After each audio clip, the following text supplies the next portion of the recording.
ভৈৰৱকুণ্ড লৈ পিকনিক খাবলৈ যাম চিনেমায় তোকে লগত লৈ। হ্যালো বন্ধুরা, সবাই কেমন আছেন? আশা করি সবাই ভালো আছেন। তো বন্ধুরা, আজকে আমরা গেতেছি পিকনিকে। তো বন্ধুরা দেখেন, আমি তো গিটার তো বাজাই হারি না, অন্য চেষ্টা করতেছি গিটার বাজাতে বাজাতে আইলাম বরপাটা রোড। মানে এন থেনাঙ্গ গোটা মেমার সার যাবে আঙ্গ হাতে, আর এই সারে হাতে আঙ্গ মেলা দিন বাদে দেখাইলো। মানে আগে হোস্টেলে থাকছি একসাথে। তো গাইস, আঙ্গ নিয়ে যাওয়ার কথা ছিল ভৈরবকুণ্ড, কিন্তু সাররা আঙ্গ না জানে প্ল্যান চেঞ্জ করে হাল দিছে।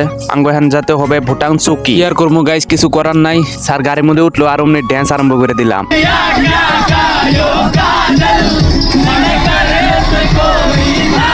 মানে গাইস, যুগের একটা সার থাকলে ড্যান্স করা মজাটাই আলাদা। ফাইনালি গাইস 2-3 ঘন্টা বাদে আয়া পেলাম ভুটান চৌকি। আয় হাতে দেখি বেকে লাস্টে আমরা আইলাম। মানে গাইস, আঙ্গ কলেজ থেকে বাড়াইতেই লেট হইছে। তো বন্ধুরা আয় হাতে নামলাম গাড়ির থেন, নাইমে হাতে দেখি সবাই ফটো উঠা স্টার্ট করে দিছে। আর গাইস, এই পানি যে দেখতেছো, পানি যে ঠান্ডা বরফের না গাল। তো বন্ধুরা কিছু খেয়ে দিয়ে এখন করতেছি ঘুরবার নিগে। আর আমার পাশে যেটি দেখতেছো সব সিঙ্গেল, মানে সিঙ্গেল দিয়ে আমরা এক গ্রুপ। আর গাইস, অল্প আগে খবর পেলাম মেঙ্গল গুনারে বলে বীর সাইপান গেতেছে না। আর বন্ধুরা যারা যারা বাংলা কথা বোঝো না, দেহ তলে ইংলিশে ক্যাপশন লেখা উঠতেছে। আর বন্ধুরা আঙ্গ আইতে অল্প লেট হতে দেখি খাওয়া স্টার্ট করে দিছে। তো বন্ধুরা আয় হাতে আমি খাই দিয়ে নিলাম। তো বন্ধুরা খাওয়া দাওয়ার বাদে দেখলাম যে একটা মানুষও নাই, সব গেছে আমরাই রয়েছে বাদে। আমরাও যাবার নিগে বাড়াইলাম। তো বন্ধুরা, আমার মিনি ব্লগটা ভালো লাগলে ফলো করে পাশে থাকবেন।